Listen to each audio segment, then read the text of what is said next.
ಹರಿ ಆಗಾಗ ದಾನವರನ್ನು ಕೊಲ್ಲಬೇಕೆನ್ನುವಂತ ಉದ್ದೇಶದಿಂದ ಒಂದೊಂದು ಅವತಾರವನ್ನೆತ್ತಿ ಕೀರ್ತಿ ಗಳಿಸಿದ ದಾನವರನ್ನ ಕೊಂದು ಮುಗಿಸಿದ್ದಾನೆ.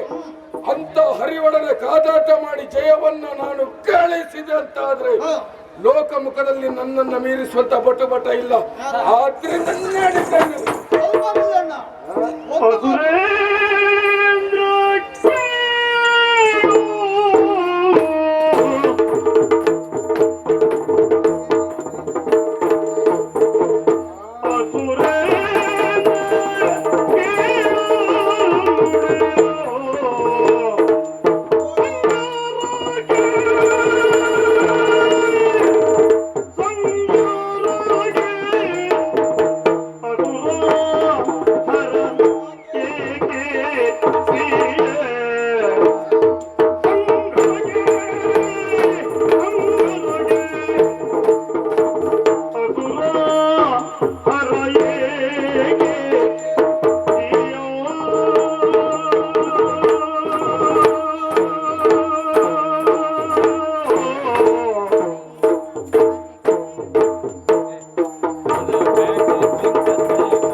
ಮೊದಲಾಗಿ ವಂದಿಸಿಕೊಳ್ತಾ ಇದ್ದೇನೆ. ಒಳ್ಳೆಯದಾಗಲಿ.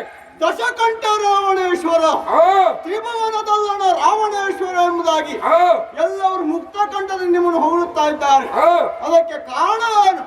ಇಲ್ಲಿವರೆಗೆ ನೀವು ಮಾಡಿರುವಂತಹ ಸಾಧನೆ ಎಲ್ಲವರು ಮೆಚ್ಚುಗೆ ವ್ಯಕ್ತಪಡಿಸುತ್ತಾ ಇದ್ದಾರೆ. ಈ ತನ್ಮಧ್ಯದಲ್ಲಿ ನೀವು ಆಡಿದಂತ ಮಾತೇನು? ಆ ಹರಿಯನ್ನು ಗೆಲ್ಲುತ್ತೇನೆ, ನಿಮ್ಮ ಯೋಚನೆಯನ್ನು ಸಾಧುವಾದದ್ದೇ ಅಣ್ಣ. ಆದ್ರೆ ಮಧ್ಯದಲ್ಲಿ ಒಂದು ವಿಚಾರ ಹೇಳೋದಕ್ಕೆ ತಡಿತಾ ಇದೆಯಲ್ಲ, ಕಾರಣ ಉಂಟಣ್ಣ. ನೀವು ಹೊರಟದ್ದಲ್ಲಿಗೆ ಹರಿಯನ್ನು ಗೆಲ್ಲುವುದಕ್ಕಲ್ವೇ? ಕಣ್ಣಿಗೆ ಕಾಣದಿರುವಂತ ಹರಿಯನ್ನು ಗೆಲ್ಲುವುದಂತಿರಲಿ, ಕಣ್ಣಿಗೆ ಕಾಣುವಂತ ವಿರೋಧಿ ಇಳಿಯಲಿ ಮತ್ತೊಬ್ಬ ಇದ್ದಾನೆ ನಿಮಗೆ.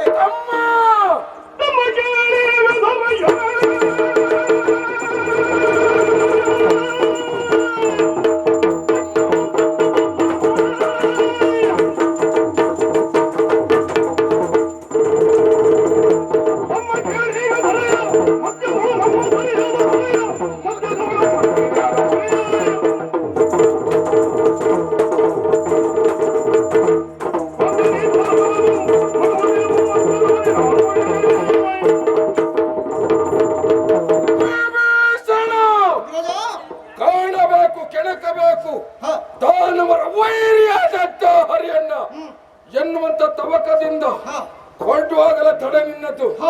ಹರಿಯನ್ನ ಕೆಳಕುವ ಮಾತಂತಿರಲಿ. ಇಳೆಯಲ್ಲಿ ಒಬ್ಬ ಇದ್ದಾನೆ, ವಿರೋಧಿ ಮತ್ತೊಬ್ಬ ಇದ್ದಾನೆ. ಅವ ಅತುರ ಪರಾಕ್ರಮಿ ಅಂತ ಅನಿಸಿಕೊಂಡವ. ಅವನನ್ನ ಗೆಲ್ಲುವ ಮೊದಲು ಇವನನ್ನ ಗೆದ್ದದ್ದೇ ಹೌದಂತಾದ್ರೆ ಅಲ್ವೇನೋ? ಇದ್ದಾನೆ ಅಂತ ಹೇಳಿದ್ರಾಗಲಿಕ್ಕಿಲ್ಲ. ಎಲ್ಲಿಗೆ ಅಧಿಕಾರಿ ಕರೆಯುವುದಕ್ಕೆ ಹೆಸರೇನು, ಏನ್ ಮಾಡ್ಕೊಂಡಿದ್ದಾನೆ ಅಷ್ಟು ಬಲ ಯಾಕೆ ಅಂತ ಅಣ್ಣಕ್ಕೆ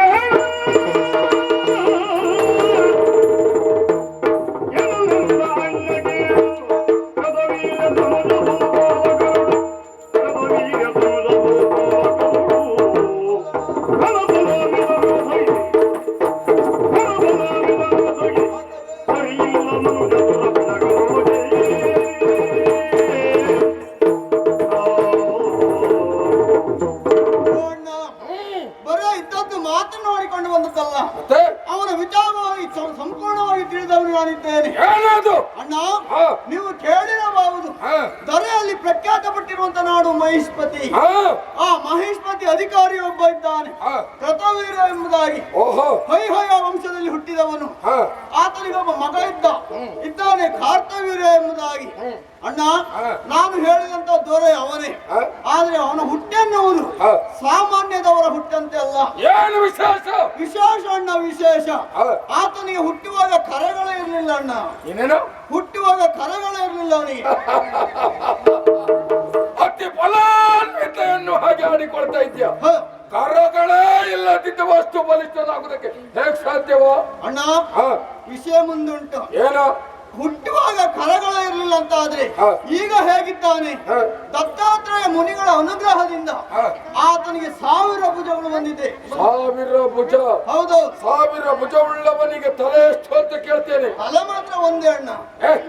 ನೋಡುವುದಕ್ಕೆ ಅಂಗವಿಕಲನ ಹಾಗಲ್ವೋ? ಅಣ್ಣ, 1000 ಭುಜ ಅವನಿಗೆ ಉಂಟು ಅಂತಾದ್ರೆ ಕನಿಷ್ಠ ಪಕ್ಷ 500 ಆದ್ರೂ ತಲೆ ಇರಬೇಕು. ನನ್ನ ನೋಡ, ಹ, ದಶಕಂಠ, ಎಲ್ಲ ಹೊಂದಾಣಿಕೆ. ಕರಗಳೆಷ್ಟು ಹೇಳು? ಸರಿಯಾಗಿ 10 ತಲೆ 20 ತೋಳು. ಹಾ. ನಿಮಗೆ ಸರಿಯಾದಂತ ಹೊಂದಾಣಿಕೆ ಆಗುತ್ತದೆ. ಹಾ. ಆದ್ರೆ ಅವನಿಗೆ ಇದ್ದದ್ದು ಒಂದೇ ತಲೆ ಅಣ್ಣ. ಹಾ, ಹಾ. ಅಣ್ಣ, ಒಂದು ವಿಚಾರ ಹೇಳ. ಏನು? ತಲೆ ಎಷ್ಟು ಉಂಟು ಎನ್ನುವುದು ಮುಖ್ಯ ಅಲ್ಲ, ಮತ್ತೆ ಇದ್ದಂತ ತಲೆ ಎಷ್ಟು ಯೋಚನೆ ಮಾಡ್ತಾರೆ ಎನ್ನುವುದೇ ಮುಖ್ಯ ಅಣ್ಣ. ಯಾಕೆ ಈ ಮಾತು? ನೀವು 10 ತಲೆಯಲ್ಲಿ ಮಾಡುವಂತ ಯೋಚನೆಯನ್ನ ಹಾ. ಆತ ಒಂದೇ ತಲೆಯಲ್ಲಿ ಯೋಚನೆ ಮಾಡುವಂತ ಯೋಗ್ಯತೆ ಉಳ್ಳವನವನು. ಓಹೋ. ಒಂದು ವೇಳೆ ನೀವು ಆತನನ್ನು ಕೆಣಕಿದ್ದೇ ಹೌದು ಅಂತ ಆದ್ರೆ, ಹ್ಮ್. ಅವನು ಸೋಲಿಸಿದ್ದೇ ಹೌದು ಅಂತ ಆದ್ರೆ, ಇಳೆಯಲ್ಲಿ ಮತ್ತೊಬ್ಬರು ನಿಮಗೆ ಸರಿ ಸಮಾನವಾದವರು ಯಾರು ಇಲ್ಲ.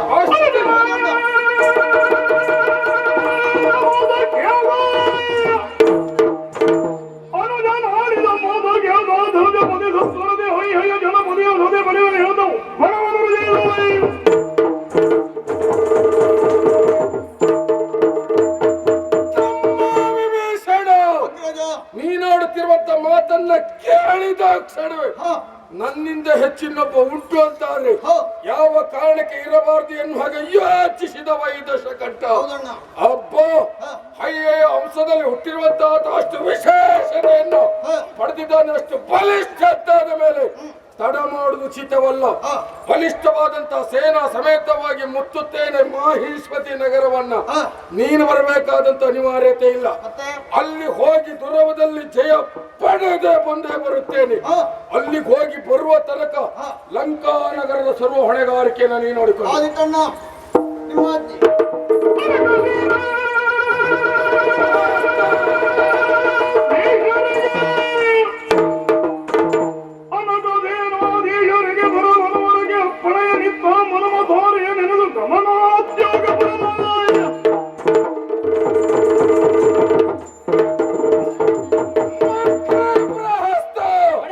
ದಾನವ ಸೇನೆ ಎಲ್ಲವನ್ನ ಸಿದ್ಧಗೊಳಿಸು. ಹೋಗಿ ನಮ್ಮ ಸೇನೆಯನ್ನ ಕಂಡ ಕ್ಷಣವೇ ವಿರೋಧಿಯಾದಂತ ಕಾರ್ತವೀರ್ಯನ ಹೃದಯದಲ್ಲಿದ್ದಂತ ಉದಕ್ಕೆ ಬತ್ತಿ ಹೋಗಬೇಕು. ಮನುಮತಾರಿಯನ್ನ ನೆನೆದ ಹಾಗಾಯ್ತು. ತಡ ಮಾಡುದಲ್ಲ, ನೆನೆದು ಬಿಡು.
ನಮ್ಮದಾಯಿತು ವಿಜಯ ಯಾತ್ರೆಯು ನಮ್ಮ ಆಯಿತು.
ಸಂರಕ್ಷಿಸು ಹರಮುನಿದರು ಗುರು ಕಾಯುವ ಎನ್ನುವಂತಹ ಆರ್ಯೋಕ್ತಿ ಕೃತವೀರ್ಯ ಸುಕುಮಾರವಾಗಿರುವಂತಹ ಈ ಕಾರ್ತವೀರ್ಯಾರ್ಜುನನ ಬದುಕಿನಲ್ಲಿ ಸತ್ಯದ ದಿಗ್ದರ್ಶನವನ್ನು ಮಾಡಿದೆ ಎನ್ನುವುದಕ್ಕೆ ಅನುಮಾನವೇ ಇಲ್ಲ. ಅಲ್ಲದೆ ಇದ್ರೆ ಒಬ್ಬ ಕ್ಷತ್ರಿಯ ವೀರನಾದವ ತನ್ನ ಭವಿಷ್ಯತ್ ಪರಂಪರೆಯಲ್ಲಿ ತನ್ನ ನಾಡಿನ ಏಳಿಗೆಯನ್ನ ಅನುಭವಿಸುವುದಕ್ಕೆ ಕಾಣುವುದಕ್ಕೆ ಸತ್ಪುತ್ರರನ್ನ ಪಡೆಯಬೇಕು ಎಂಬ ಕನಸನ್ನ ಕಂಡಿರ್ತಾರೆ. ನನ್ನ ತಂದೆ ಕೃತವೀರ್ಯನು ಅಥವಾ ನನ್ನ ತಾಯಿ ರಾಕಾವತಿಯು ಈ ಕನಸಿಗೆ ಹೊರತಾದವರಲ್ಲ. ಸಂಲಕ್ಷಣ ಭರಿತನಾದಂತಹ ಒಬ್ಬ ಸದೃಢಕಾಯ ತಮ್ಮ ಮಗನಾಗಬೇಕು ಎನ್ನುವುದಾಗಿ ಆಶಯವನ್ನು ವ್ಯಕ್ತಪಡಿಸಿದವರು. ಆದರೆ ಏನು ಮಾಡೋಣ, ದುರ್ವಿಧಿ. ನನ್ನ ತಂದೆ ತಾಯಿಗಳು ನನ್ನನ್ನು ಪಡೆಯುವಾಗ ನಾನು ಕರವಿಹೀನನಾಗಿ ಜನ್ಮ ತಳೆದನಂತೆ ಚಿಂತಾಕ್ರಾಂತರಾದರು ಅಪ್ಪ ಅಮ್ಮ. ನಾಳೆಯ ದಿವಸ ನಮ್ಮ ನಾಡನ್ನು ಆಳಿ ಬಾಳಿ ಬೆಳಗಬೇಕಾದಂತಹ ಮಗ ಈ ರೀತಿ ಅಂಗಹೀನನಾದನಲ್ಲ ಎನ್ನುವ ಕಾರಣಕ್ಕಾಗಿ ಮುಂದೇನು ಎನ್ನುವುದಾಗಿ ಯೋಚಿಸುತ್ತಾ ಅದರ ಪರಿಹಾರಾರ್ಥವಾಗಿ ಕುಲಗುರುಗಳಾಗಿರುವಂತಹ ದತ್ತಾತ್ರೇಯರಲ್ಲಿಗೆ ನನ್ನನ್ನ ಕರೆದೊಯ್ದರಂತೆ. ಗುರುಗಳಲ್ಲಿ ನಡೆದಿರುವಂತಹ ವಿದ್ಯಮಾನಗಳನ್ನೆಲ್ಲ ತಿಳಿಸಿದಾಗ ದತ್ತಾತ್ರೇಯರಿಂದಲೇ ಅನುಗ್ರಹಿತವಾದದ್ದು 1000 ಭುಜ ನನ್ನ ಪಾಲಿಗೆ. ಆ ದಿವಸ ಆಶೀರ್ವಚಿಸಿ ಆಡಿದರಲ್ಲ, 1000 ಭುಜವು ನಿನಗೆ, 1000 ಭುಜವು ನಿನಗೆ ಎನ್ನುವುದಾಗಿ. ಸರ್ವ ಜನಪರು ನಿನಗಂಜಿ ನಡೆಯಬೇಕು. ಆದರೆ ಒಂದು ಎಚ್ಚರಿಕೆಯ ಮಾತು ಮಗನೇ, ಯಾವುದೇ ಸಂದರ್ಭದಲ್ಲಿ ಬ್ರಹ್ಮದ್ವೇಷವನ್ನು ಕಟ್ಟಿಕೊಳ್ಳಬಾರದು ಎನ್ನುವುದಾಗಿ. ಆ ದತ್ತಾತ್ರೇಯರಿಂದ ಅನುಗ್ರಹಿತವಾಗಿರುವಂತಹ 1000 ಭುಜವನ್ನು ಹೊಂದಿರುವಂತಹ ನಾನು ಕ್ಷಾತ್ರಿಯೋಚಿತವಾಗಿರುವಂತಹ ಸರ್ವವಿದ್ಯಾ ಪಾರಂಗತನಾಗಿ ಅರಮನೆಯನ್ನ ಸೇರಿದಾಗ ನನ್ನ ತಂದೆ ತಾಯಿಗಳ ಆಶಯದಂತೆ ನಮ್ಮ ನಾಡಿನ ದೊರೆತನ ಎನ್ನುವುದು ನನ್ನ ಹೆಗಲಿಗೆ ಏರಿತು. ಕೇವಲ ನನ್ನ ವ್ಯಕ್ತಿತ್ವ ಎನ್ನುವುದು ಮಾಹಿಷ್ಮತಿಗಷ್ಟೇ ಸೀಮಿತವಾಗಿರಬಾರದು ಎಂಬ ಉದ್ದೇಶದಿಂದ ಧರೆಯ ದಿಗ್ವಿಜಯವನ್ನು ಕೈಗೊಂಡವ ನಾನು. ಚತುರಂಗ ಸೇನಾ ಸಹಿತವಾಗಿ ಅನೇಕ ಕಡೆಗಳಲ್ಲಿ ದಿಗ್ವಿಜಯ ಯಾತ್ರೆಯನ್ನು ಕೈಗೊಂಡು ನನ್ನ ಪಾದಿಗದು ವಿಜಯ ಯಾತ್ರೆಯಾಗುವ ಹಾಗೆ ಕಾರ್ಯೋನ್ಮುಖನಾದೆ ನಾನು ಎನ್ನುವುದರೆ ಅತಿಶಯೋಕ್ತಿ ಅಲ್ಲವೇ ಅಲ್ಲ. ಸರ್ವ ಧರಣಿಪರು ತಾವಾಗಿ ತಮ್ಮ ನೆತ್ತಿಯ ಮೇಲೆ ತಪ್ಪ ಕಾಣಿಕೆಗಳ ಹೊರೆಯನ್ನು ತಂದು ನನ್ನ ಪದತಲದಲ್ಲಿ ಸುರಿದರು. ನೀನೇ ಧೀರ, ನೀನೇ ಶೂರ ಎನ್ನುವುದಾಗಿ ಕೊಂಡಾಡಿದರು. ಹಾಗಾಗಿ ಭುಜಬಲದಿ ಧರಣಿಪರ ಗೆಲ್ಲಿದ್ದೇನೆ. ಈ ದಿವಸದ ದಿಗ್ವಿಜಯದಲ್ಲಿ ನಮ್ಮ ವಿಜಯ ಯಾತ್ರೆ ಎನ್ನುವುದು ಸರ್ವಮಾನ್ಯವಾಯಿತು, ಸರ್ವರಿಂದಲೂ ಶ್ಲಾಘನೆಗೆ ಒಳಗಾಯಿತು. ಸುಜನ ಮಾನಿತನು ನಾನು ಎನ್ನುವುದಕ್ಕೆ ಅನುಮಾನವೇ ಇಲ್ಲ. ಅಲ್ಲಲ್ಲಿ ಯಾವುದೋ ಒಬ್ಬ ಅರಸು ಮಗ ನನ್ನ ಕುರಿತಾಗಿ ಹೀಯಾಳಿಕೆ ಮಾತನಾಡಿದರೂ ಸಹ ನನ್ನ ಯೋಗ್ಯತೆಯನ್ನು ಮನಗಂಡು ತನ್ಮೂಲಕವಾಗಿ ನನ್ನನ್ನು ಮಾನಿಸಿದ್ದಾನೆ ಎನ್ನುವುದಕ್ಕೆ ಅನುಮಾನವೇ ಇಲ್ಲ. ರಾಜ್ಯದ ಕುರಿತಾಗಿ ಆಲೋಚಿಸಿದರೆ ಮಾಹಿಷ್ಮತಿ ನಾಡೆನ್ನುವುದು ಸುಭಿಕ್ಷವಾಗಿದೆ ಎನ್ನುವುದಕ್ಕೆ ಅನುಮಾನವೇ ಇಲ್ಲ. ನಮ್ಮ ನಾಡಿನಲ್ಲಿ ಯಾವುದೇ ಕೊರತೆಗಳು ಬಾಧಿಸುವುದಿಲ್ಲ. ಆ ಕಡೆಯಲ್ಲಿ ರಾಜಕೀಯವಾದಂತಹ ಸಂಪತ್ತು, ಈ ಕಡೆಯಲ್ಲಿ ದಿಗ್ವಿಜಯದ ಸಂಪತ್ತು, ಎಲ್ಲರಿಂದಲೂ ಮಾನ್ಯತೆಗೆ ಒಳಗಾಗಿದ್ದೇನೆ ಎನ್ನುವಂತಹ ಸಂತೋಷ, ಇದೆಲ್ಲವುದರ ಪರಿಣಾಮವಾಗಿ ದಿಗ್ವಿಜಯವನ್ನು ಪೂರೈಸಿ ಇನ್ನೇನು ನಮ್ಮ ನಾಡನ್ನು ನಾವು ಸೇರಿಕೊಳ್ಳಬೇಕು. ನಮ್ಮ ಸೇನೆಯವರಿಗೆಲ್ಲರೂ ಆದಂತಹ ಆಯಾಸವನ್ನು ಪರಿಹರಿಸಿಕೊಳ್ಳುವುದಕ್ಕಾಗಿ ನರ್ಮದಾ ತಟಾಕದಲ್ಲಿ ವಿಶ್ರಮಿಸುವುದಕ್ಕೆ ಅವರಿಗೆಲ್ಲ ಆಜ್ಞೆಯನ್ನು ನೀಡಿದ ಹಾಗಾಯಿತು. ಈ ಕಡೆಗೆ ಧಾವಿಸಿ ಬಂದೆ. ಯಾಕೋ ಇವತ್ತಿನ ಪರಿಸರ ನಮ್ಮ ಮನಸ್ಸಿಗೆ ಒಂದು ರೀತಿಯ ಮುದ ನೀಡುವಂತಹ ಲಕ್ಷಣ ಕಾಣಿಸ್ತಾ ಇದೆ. ಹಾಗಾಗಿಯೇ ಪರಿಸರದತ್ತ ಒಮ್ಮ ಲಕ್ಷ್ಯ ಹರಿಸೋಣ ಅಂದ್ರೆ ಮನದಲ್ಲಿ ಮಧು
ಹೋಗು ಅಂತ ಹೇಳಿದ್ದು ಹೌದು.